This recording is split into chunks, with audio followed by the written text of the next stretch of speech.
Good morning. We begin our time together in song with Just as Long as I Have Breath, with words by Alicia S. Carpenter, put to music composed by Johann G. Ebeling.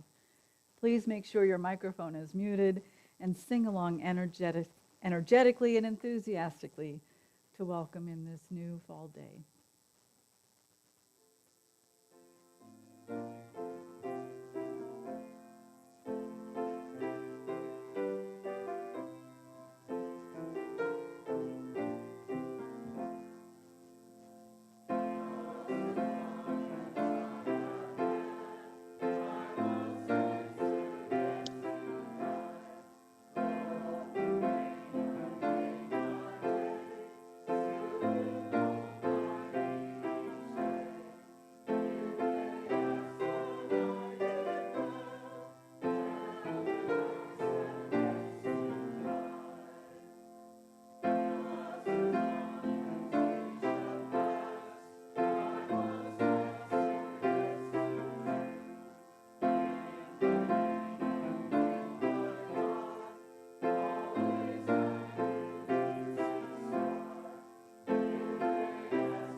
Good morning and welcome to the Unitarian Universalist Congregation of Gwinnett. My name is Jan Taddeo. My pronouns are she, her, and hers. It is my great pleasure and profound privilege to serve our faith as a minister of this congregation. It is so good we can all be together this morning. If you have a chalice at home you want to light with us in a few minutes, please have it ready. We arrive from many places and many life experiences as we gather to recall our true selves, reflect on the meaning of our lives, and explore questions of ultimacy together. We are people who are new to Unitarian Universalism, and we are people who are lifelong Unitarian Universalists. We are people of many religious beliefs and spiritual practices. We affirm and promote the responsible search for truth and meaning.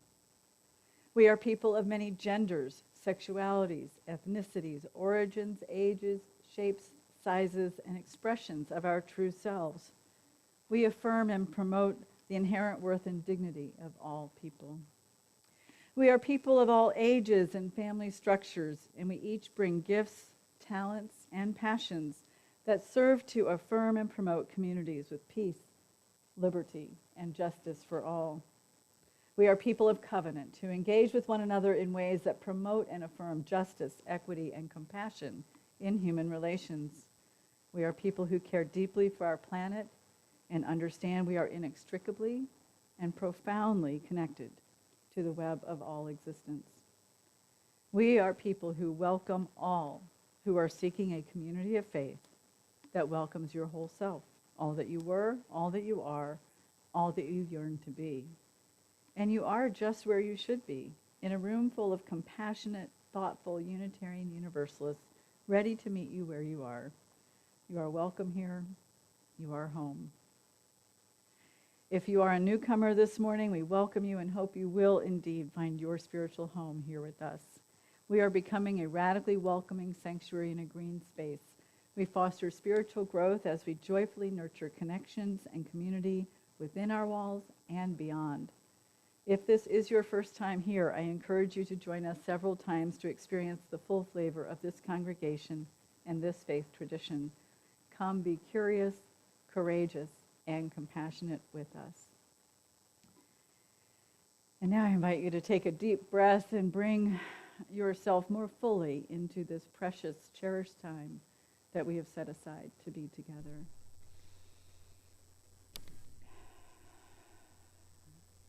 And bring every molecule of your being here, now, to this moment.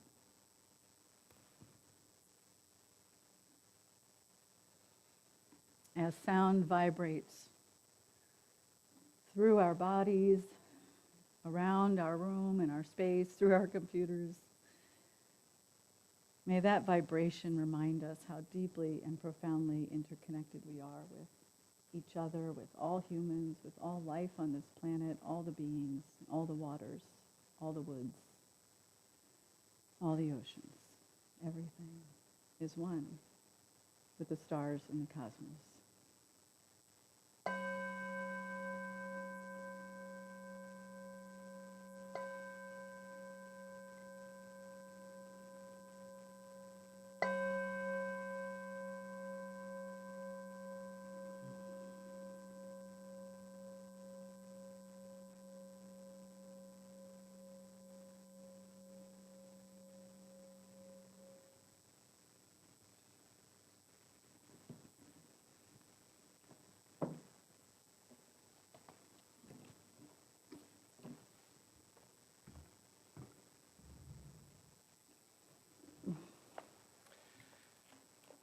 Our opening words this morning are by the Reverend Mark Morrison Reed, The Central Task of the Religious Community.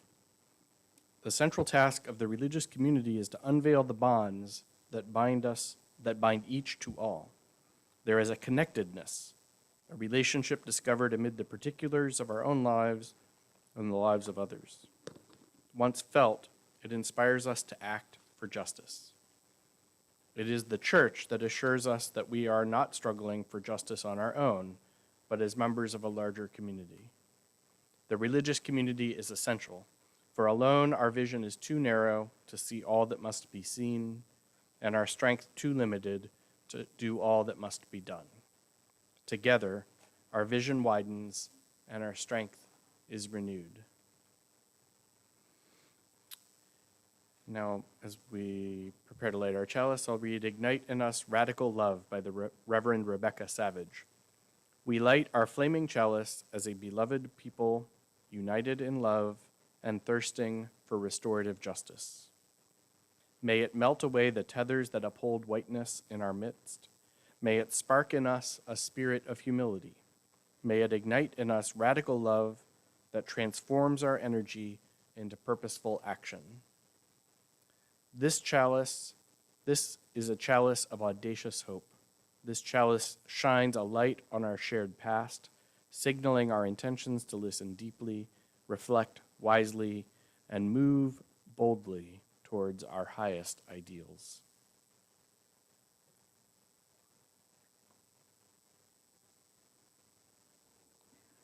And now it's time for our Wonder Box. Bob, would you like to open the Wonder Box today?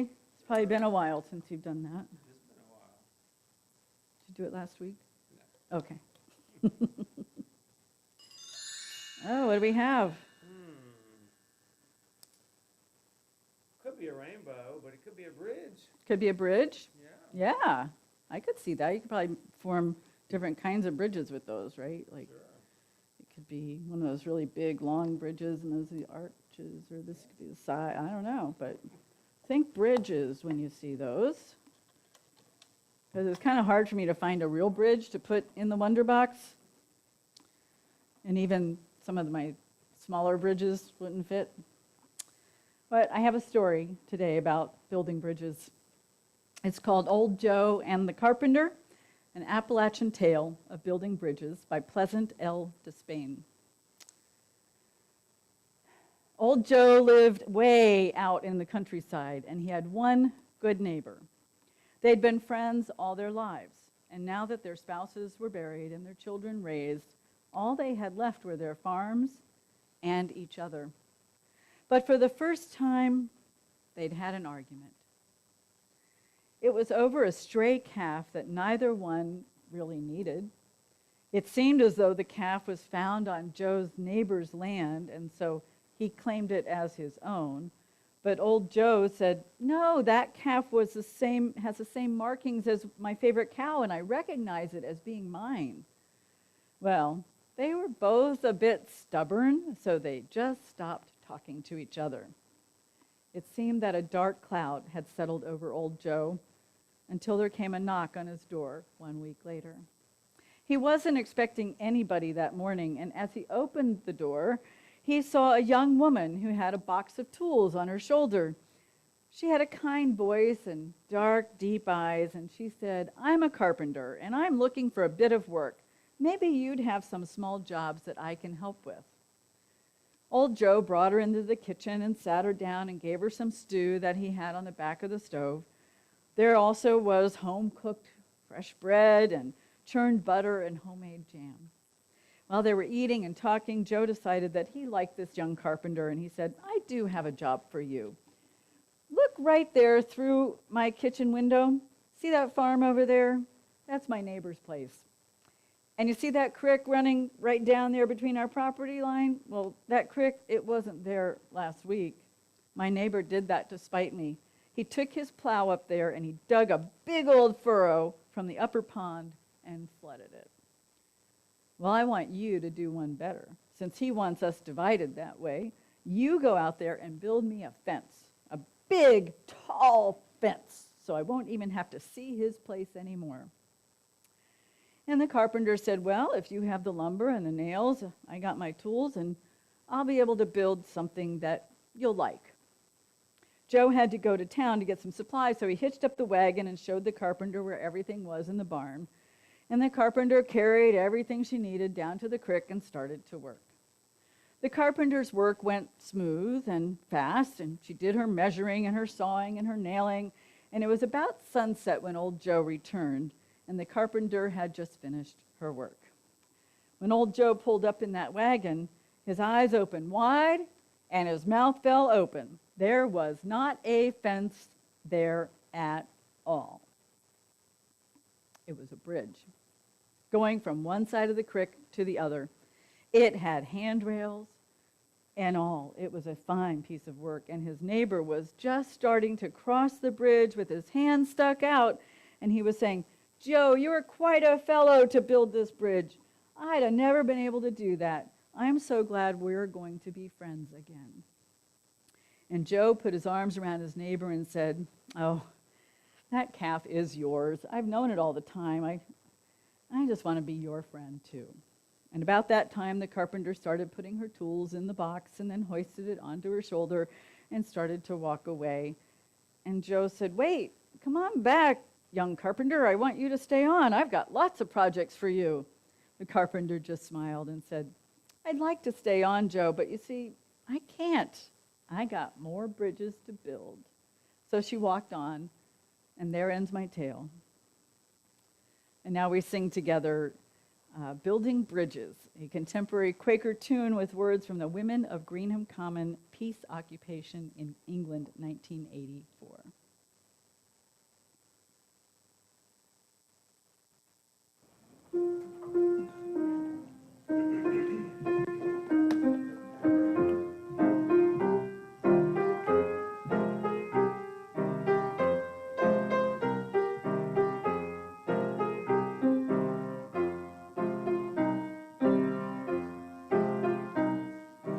Building bridges between our divisions, I reach out to you, will you reach out to me?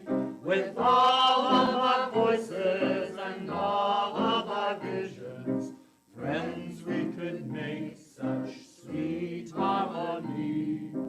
Building bridges between our divisions, I reach out to you, will you reach out to me? With all of our voices and all of our visions, friends, we could make such sweet harmony. Building bridges between our divisions, I reach out to you, will you reach out to me? With all of our voices and all of our visions, friends, we could make such sweet harmony.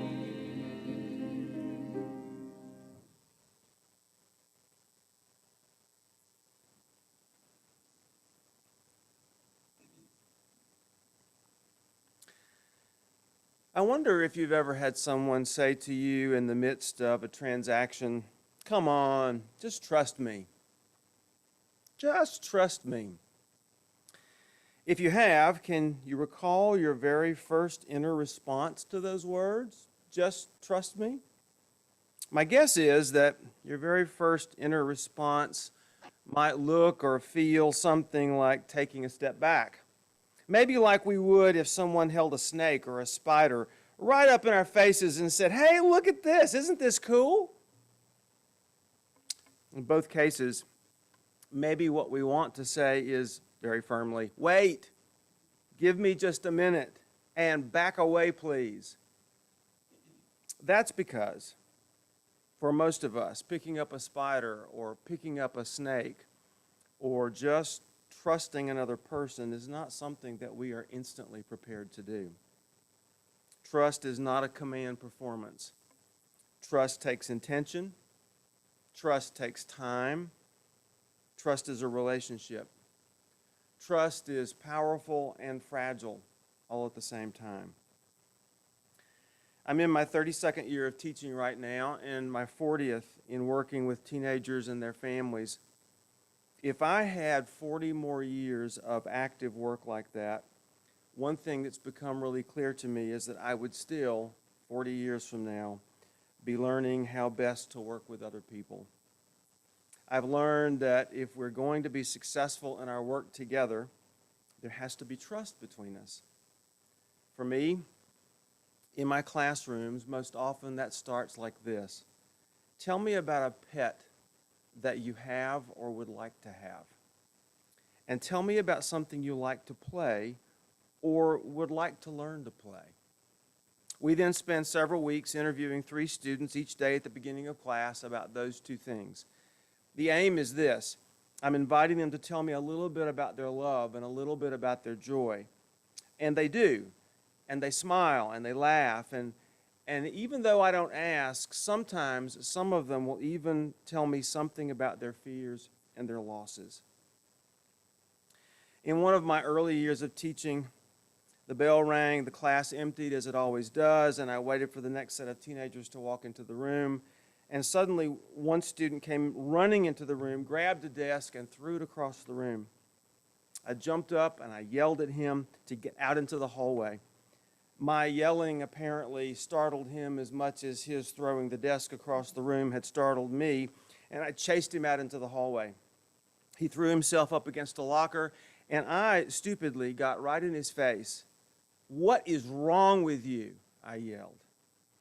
He raised his fist back to hit me, and we stood there, both of us, with our hearts racing and breathing like we had both just run a 40-yard dash, waiting for what next.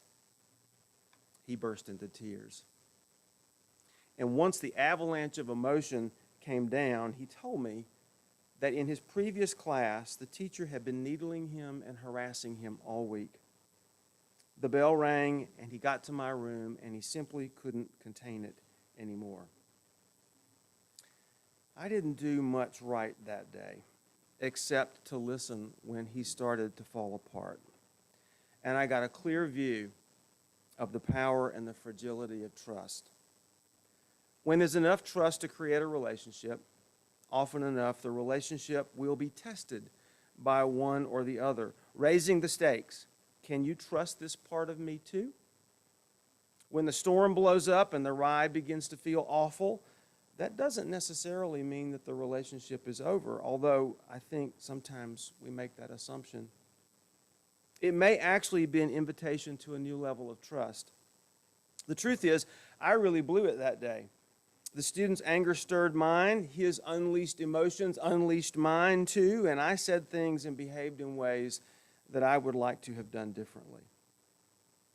Teaching and learning happen best when there's trust, where there are safe relationships, and those don't happen accidentally. I wish that were a one-time lesson learned. For me, it's not. Trust and relationships test each other. They invite a deepening. They feel wonderful until they get to a new place, and then they can feel awful. There is risk involved in developing a relationship through trust, and at some points, it may be so challenged that it breaks. If you want a laboratory in which to investigate the power and the fragility of trust, Pick any community that you belong to. Human beings are never more powerful than when they act together in community, and human community is never free of the possibility of falling apart. Trust is key to both. We do not enter into and create community with people that we don't trust. We may belong to a group of people, an organization, where we don't trust the people in it, but that's not a community. UUCG is, for me, community. I engage in a variety of activities that are important to me and that are important to you. There's a level of trust that makes that possible. We are a powerful community when we stand together and act as one on many issues that impact the earth and the other human and animal and plant communities who live here together. I have come to depend on that kind of life together with you. It feels safe. It has its own kind of power. I'm strengthened in my daily life because of you, because of this community. And I know from conversations with many of you that you have come to depend on this community for that kind of strength and common courage too. And yet, none of us can afford to take this community for granted. Our relationships are built on a trust that can fracture if we do not take care, if we do not practice compassion, if we do not walk humbly together, if we do not expand our hearts and minds together, if we do not seek to forgive and to be forgiven, if we do not listen to each other. This is not a religion and not a community that invokes fear to keep us together. This is a religion and a community that binds us together in trust. This trust allows us to share our fears and find a truth and meaning that is livable. When we trust, we begin to experience the interdependent web that we are all a part of. You invite me, you challenge me to find the worth and dignity in every human being, and when I fail at that, you forgive me. You invite me forward. You encourage me to be better and to do better for myself and for others. None of that is an accident. This is a community by intention. It has taken time, 40 years and counting. It is built on relationships that can feel wonderful and awful at times. We are powerful and we are fragile. If we should let trust go untended, we would cease to be this community. Trust is not an accident. It is not fast. It is not always easy, but it works.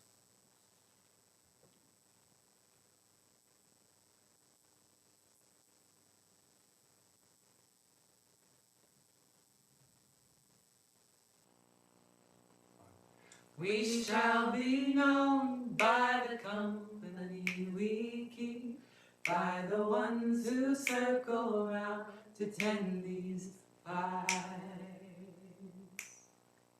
We shall be known by the ones who sow and reap the seeds to change a life from deep within the earth. It is time now. It is time now that we thrive. It is time we lead ourselves into the well. It is time now, and what a time to be alive. In this great turning we shall learn to lead in love. In this great turning we shall learn to lead in love. We shall be known by the company we keep, by the ones who circle round to tend these pipes. We shall be known by the ones who sow and reap the seeds of change alive from deep within the earth. It is time now. It is time now that we thrive. It is time we lead ourselves into the well. It is time.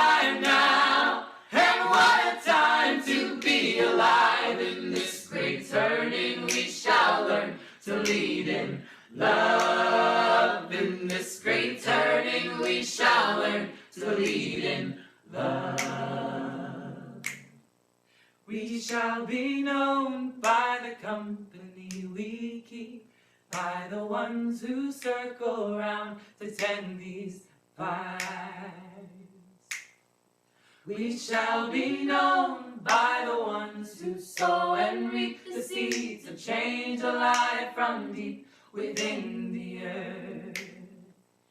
It is time now, it is time now that we thrive. It is time we lead ourselves into the well. It is time now, and what a time to be alive. In this great turning we shall learn to lead in love. In this great turning we shall learn to lead in love. In this great turning we shall learn to lead in love. In this great turning we shall learn to lead in love.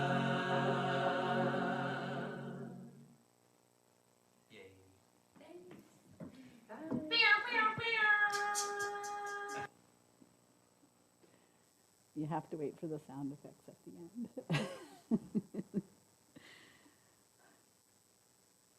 Our theme for October is cultivating relationships.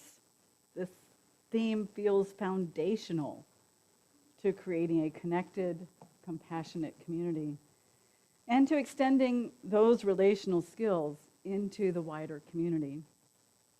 In our opening words, Mark Morrison Reed reminds us that the central work of the religious community is to unveil the bonds that connect us so that we are open to compassion for all humans, perhaps even for all beings.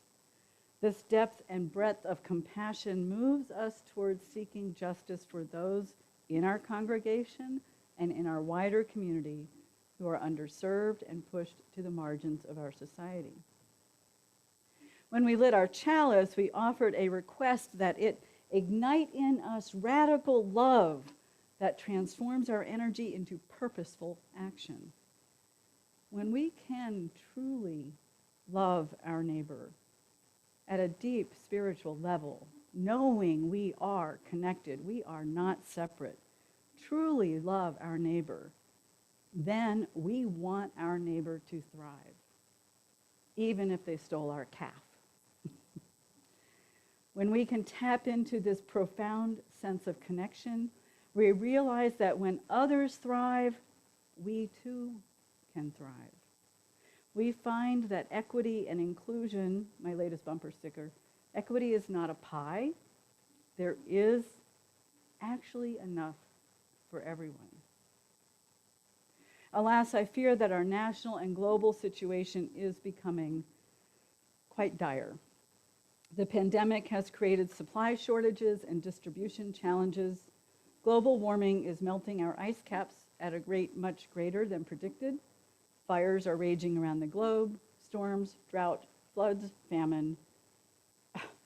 We even had locusts this year. Let's add to this the intense political divide that is not just here in America, but in many, if not most, countries around the globe at this point. Now is the time to cultivate relationships with our neighbors, our coworkers, our schoolmates. To increase our connections and our networks is going to be a vital need over the coming years and months. How do we do this? I know that there are some people in this congregation, I shouldn't say us because I'm not one of them, who are really, really good at this and could probably teach me a thing or two, could teach all of us. I do know that it takes patience and deep listening. Two things most of us are not taught in school unless they had Bob Patrick as their teacher. He learned the importance of deep listening through that difficult experience he shared. Requires patience. I think this is what is meant by moving at the speed of trust. We have to be patient, especially with a new relationship, and especially with a new relationship with someone who has different perspectives or someone who has different experiences of life based on some aspects of their identity. When I was about 25 or 26, I worked as a quality assurance representative for a large telecom customer service call center in Cumberland, just across the perimeter in Cobb County. There were about 200 customer service representatives, and probably 80% were people of color, and some of you may have heard some aspect of this story before. This wasn't my first experiencing having people of color in my workplace, but it was my first time immersed in a majority black population, and I had no training for this. I was raised in a liberal household that taught me to be colorblind and just treat everyone as I would like to be treated, the golden rule, right?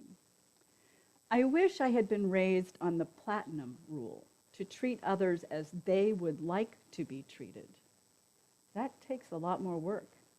That requires getting to know people, listening to their experiences of life, believing their experiences of life, and coming to know what they actually want. I like to joke and say, well, if you're allergic to chocolate ice cream, which I love, and I get you chocolate ice cream, I haven't done you a favor, have I? So you take that to the deeper, more critical area of everything about a human being's worldview and their lives and everything. We need to believe their experiences. In my experience, relationships are more likely to emerge out of shared experiences, and sometimes we need to create those experiences intentionally. Like when we do our coming of age programs and we match a young person up with a mentor, we do activities to help them build trust between them and get to know each other better. And other times, if you don't do something intentional, sometimes it can just happen. But meeting and having a shared experience is just the beginning.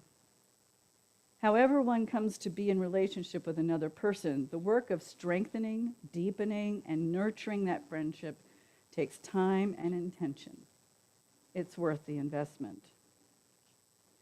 I'd had someone that I had met a few years ago who really wanted to be a friend. We really had a lot in common, and I thought, yes, I could do that. I could be your friend. And one day, after we hadn't talked for maybe a month or two, she called and said, are you going to be my friend? You haven't called me at all.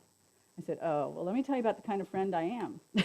I'm the kind of friend who gets too busy and forgets to call or write letters. And you just have to know that I'm here. Anytime you need me, call. And sometimes if I have a few minutes, I'll call you. And if you have a few minutes, call me. Maybe I'm available. It's not really the way I want to do friendships. And I'm working on that.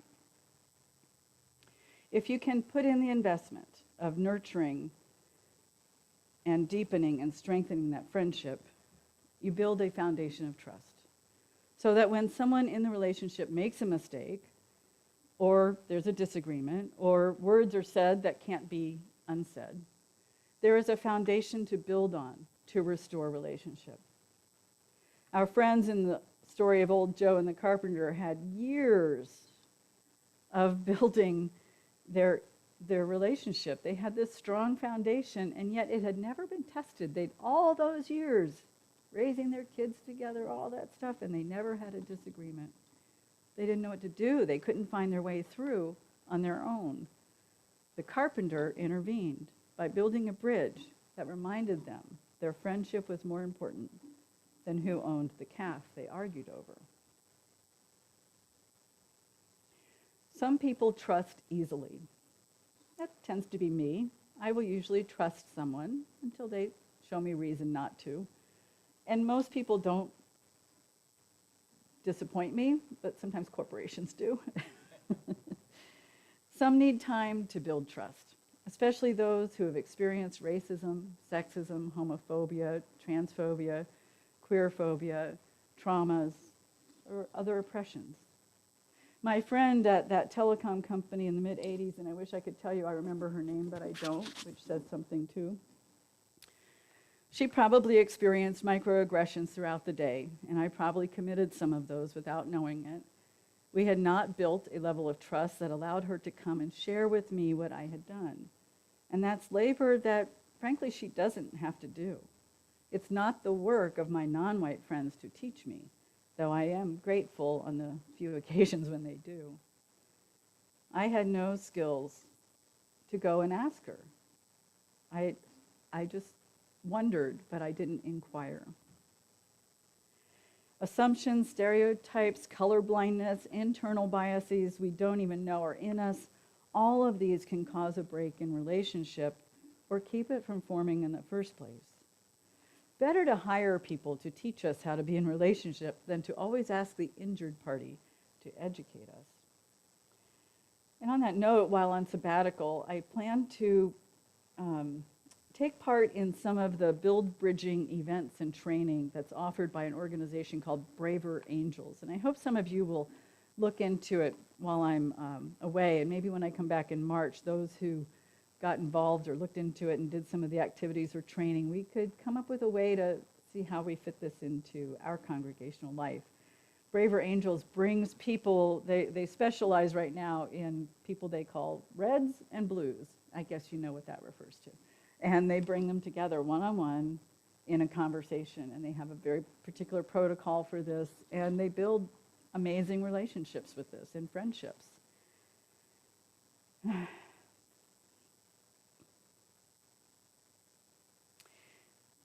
If there is a will and there is trust, these relationships can be mended and strengthened by the stretch to do so. But that is not always there, or the trust is not there, and it's easier to walk away, which is what my friend did, and I never did know what my part was in that ending. Our Thrive Choir reminds us we shall be known by the company we keep. We keep good company here. And anyone beyond our walls would be in good company to be working with anyone from here. We shall learn to lead in love, and we will tend fires of justice, equity, compassion together. Learning to lead in love. I love that phrase. Because remember, friends, no one is outside the circle of love. Who's outside the circle of love? The room was full. Everybody says, no one's outside the circle of love. This alone should embolden us to reach out across the aisle to build and cultivate relationships. And I agree with Mark Morrison Reed, one of my esteemed teachers in seminary. I do see this as indeed the central task of the faith community, to build those bridges in the wider community that will be our salvation. Because I see this great turning as also an unraveling. And I'm not alone. Joanna Macy, environmental activist, and so much more, who also uses the great turning language, has started using the language of unraveling. Much is unraveling. And we can and need to create sustainable, generative relationships in the community.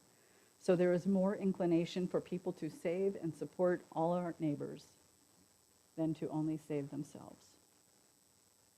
Through cultivating relationships across perceived barriers, by building these bridges, we say yes to life, we say yes to love, we say yes to being the change we want to see in the world, and yes to widening the circle of love that is the beloved community. Folks, we got lots of bridges to build.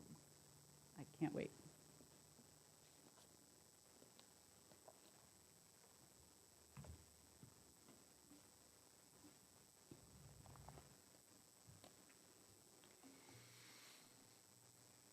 Let Us Give Thanks by the Reverend Max Coots. Let us give thanks for a bounty of people, for children who are our second planting, and though they grow like weeds and the wind too soon blows them away, may they forgive us our cultivation and fondly remember where their roots are. Let us give thanks for generous friends with hearts and smiles as bright as their blossoms, for feisty friends as tart as apples, for continuous friends who, like scallions and cucumbers, keep reminding us that we've had them, for crotchety friends as sour as rhubarb and as indestructible, for handsome friends who are as gorgeous as eggplants and as elegant as a row of corn, and the others as plain as potatoes and as good for you, for funny friends who are as silly as Brussels sprouts and as amusing as Jerusalem artichokes, and serious friends, as complex as cauliflowers and as intricate as onions. For friends as unpretentious as cabbages, as subtle as summer squash, as persistent as parsley, as delightful as dill, as endless as zucchini, and who, like parsnips, can be counted on to see you throughout the winter. For old friends, nodding like sunflowers in the evening time, and young friends coming on as fast as radishes. For loving friends who wind around us like tendrils and hold us despite our blights, wilts, and witherings. And finally, for those friends now gone, like gardens past that have been harvested, and who fed us in their times that we might have life thereafter. For all these, we give thanks. Amen. Now we'll sing Voice Still and Small by John Corrado.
Our congregation is committed to creating a more compassionate world.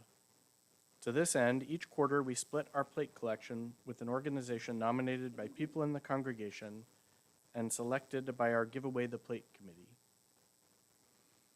Our fourth quarter plate recipient is Lost and Found Youth, a remarkable nonprofit organization that seeks to alleviate homelessness for LGBTQ young adults ages 18 to 25.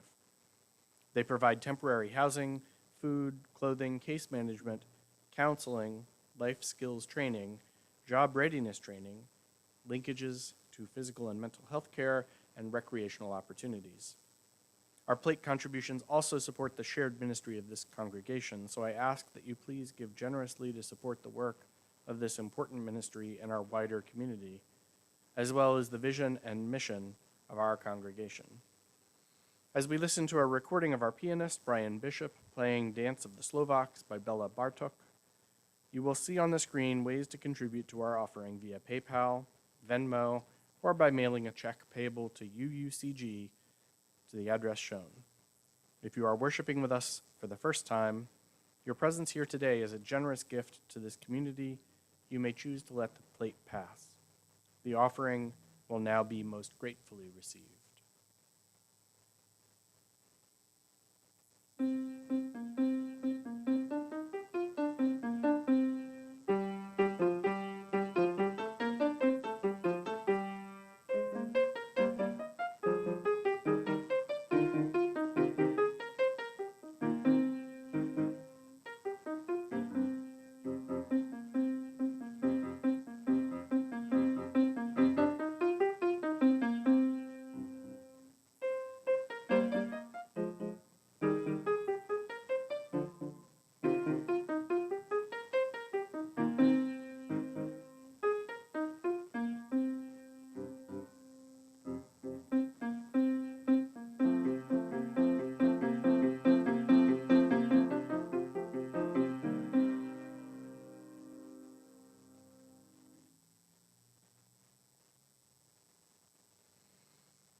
May the generous gifts received this week move us towards realizing our vision of a more connected and compassionate world.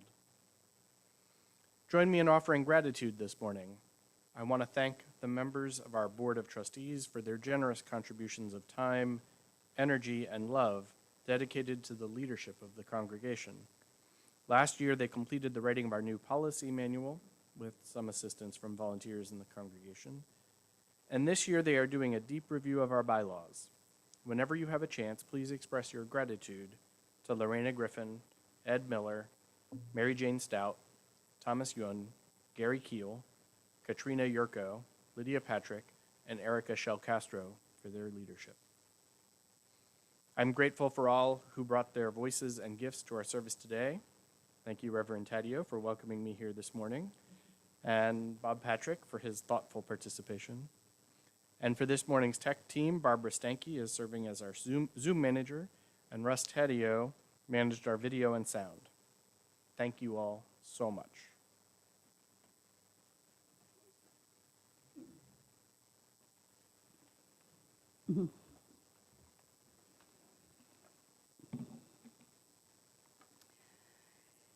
Our annual pledge drive to fund our 2022 budget is underway. Often we seek people to share a testimonial about why this congregation means so much to them and inspires them to provide and commit financial support that makes it possible for us to exist. If you would like to do that, please let me know. I don't have anyone yet, and I haven't really made the calls I wanted to make, so I would love to hear your testimonial. But for today, I want to share some information about our pledge drive and my thoughts about why I donate to UUCG. In 2022, we expect our budget to increase for 3 initiatives. First, we want to believe that we will be able to return to our building in 2022, offering dual platform access to most of our activities, making sure all of our programs are fully funded, and return our staff to their originally scheduled hours with a little cost of living increase. We also want to continue to increase our monthly contributions toward our building reserves so that we can be proactive in repairing and replacing equipment and parts as needed and be able to respond to urgent repairs if they show up.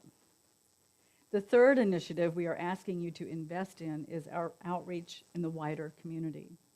Working somewhat silently but very diligently and actively is our communications committee, whose primary focus is making sure UUCG has a presence on a wide range of social media apps and seeking ways to be more visible in the wider community, like the World Cleanup event we did at Bethesda Park a few weeks ago, and the event coming up this Saturday on the 9th at 6 o'clock, we are hosting a human library in collaboration with the Five Forks Library, and more on that in a few minutes.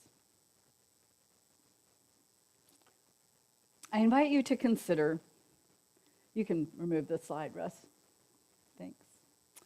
I invite you to consider the ways in which you are making meaningful connections, growing emotionally, spiritually, or otherwise through your experiences of the programs, activities, and connections here.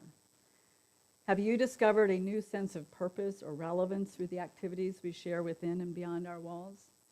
Is it important to you that our building and property look loved, cherished, and welcoming? That it provides space for us to gather for conversations, rituals, joyful gatherings, children playing? Do you see potential for our space being a center of activity in the wider community? Consider what relationships you have cultivated here that have nurtured your spirit and enriched your life. This year, I am pledging to invest $3,000 to UUCG in 2022 because it matters very much to me that this congregation thrive. It matters to me that all Unitarian Universalist congregations thrive, which is why I also give regularly to the Unitarian Universalist Association and to the Unitarian Universalist Service Committee. I'm inspired by this congregation's vision, mission, and covenants. These are worth supporting. For 40 years, this congregation has been changing lives and saving lives. This is a life-saving, life-giving faith, and it matters that we are here, that you are here. This community has an excellent history of coming through for each other and for the whole. Some can give much, and some can give some, and when all give, we rise together. If you are able, please consider increasing your financial investment in the mission and vision of this congregation for 2022. Thank you. And now is the time for our call to connection, as we invite you to look for ways to connect within our congregation and beyond our walls. If you're new to our community, we encourage you to sign up for the weekly e-news and the newsletter so that you can be up to date on what's happening in our community. You can go to our website at www.uucg.org, and there's a place there under newsletter where you can get the link to sign up, where you can see past newsletters and the current e-news, and you can send an email to info@uucg.org to be asked to be added to that. Also on the homepage of our website is a link to register for events, and that is very helpful because we like to know that people are going to come to our events and we can plan accordingly. Thank you. If you're looking for ways to be of service, if you want to watch old services, we are getting them up on YouTube. We've had some delays for the last couple months, but they're getting up there. So check out our previous services if you missed one or want to hear it again. If you're looking for a way to serve, today we are doing our monthly food drive, always on the first Sunday of the month from 2 to 4. Please drop off supplies here, and Erica Shell Castro will be receiving them and delivering them later in the week. Thank you so much, Erica. And on the screen, you'll see the items that they most need. And you can always look at their website to see when that changes. Another thing you can do to improve the world is to show up for the Human Library event next Saturday at 6 p.m. It will be virtual. There are, it's called Changing Faces of Gwinnett. UUCG is co-sponsoring this with the Five Forks Library and the Human Library Organization. The keynote speaker is Dr. Therese Johnson, Gwinnett County School Board member. And the Human Library Initiative is a global innovative and hands-on learning platform to better our understanding of diversity in order to help create more inclusive and cohesive communities across cultural, religious, social, and ethnic differences. A great way to start cultivating some relationships. One-on-one conversations will take place so you can look past stigma and learn about someone else's lives, learn about how someone else lives. Some current and former members of UUCG will be participating as books for this library event. And I am very grateful to Lorena Griffin for taking the lead and coordinating this effort with the Gwinnett County Library System, which was an adventure for her, I think. Engage your search for truth and meaning by joining our faith development programs. We're working on the plan for parents of preschoolers. Elementary religious education is on first and third Sundays at 12:30, and adults and teens are at 10 o'clock on Sunday mornings. And then we have faith development resources for all ages that are ways that you can expand your search for truth and meaning beyond Sunday morning. So check out those wonderful resources that Christiana's been curating, and I think this is also where she puts things that come up in worship services so that you can review some of the things that get mentioned. Many ways to connect. We have our 10 o'clock RE program, our second Sunday belief exploration, second Sunday spiral scouts, exploring Tarot every Sunday evening at 5, Gwinnett Understanding Secular Truths, Yarns from the Heart, knitting and crocheting and embroidering and quilting group, and our book group, and Gwinnett Interfaith Alliance. Their meetings are open. Come and join us. And that information is in your e-news as well. Please remember that our pastoral care team is on call 24/7. Also remember that we changed the phone number. So if you have that number in your phone or written on a bulletin board or a card hanging on the refrigerator or whatever, be sure to update the number so that you see that too. But who remembers numbers anymore? They're just in your phone, right? So please call them if you need any support, emotional, spiritual, someone to listen to, want to work out a decision that you're dealing with, something like that. They're great listeners. They're great listeners. And now let us say the words we say as to extinguish our chalice and stay on to sing together Building a New Way by Martha Sandifer. We extinguish this flame, but not the light of truth, the warmth of community, or the fire of commitment. These we carry in our hearts and out into the world, or until we are together again.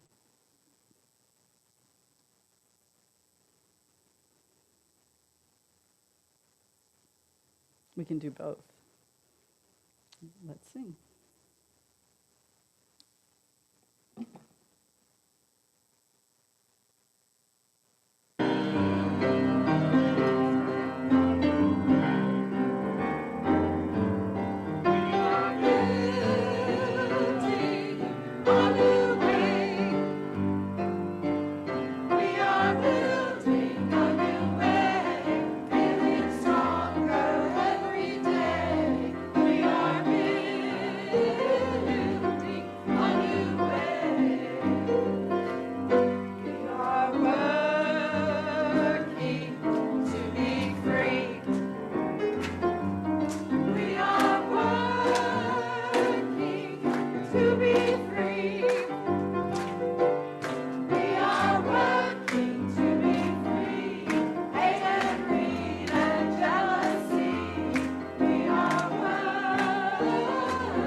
before I share the closing words, singing that song reminded me that I once asked my brother to go through his Bible app and tell me about all the times peace shows up in the Bible and where it starts. And I went and reviewed all those, and peace always had to do with connection.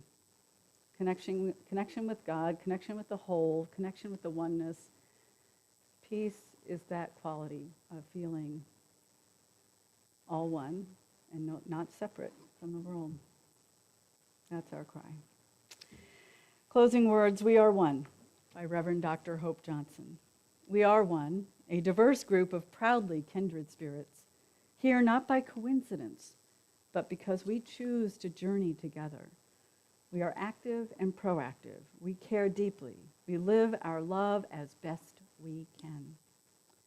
We are one, working, eating, laughing, playing, singing, storytelling, sharing, and rejoicing, getting to know each other, taking risks, opening up, questioning, seeking, searching, trying to understand, struggling, making mistakes, paying attention, asking questions, listening, living our answers, learning to love our neighbors, learning to love ourselves, apologizing and forgiving with humility, and being forgiven through grace, creating the beloved community together.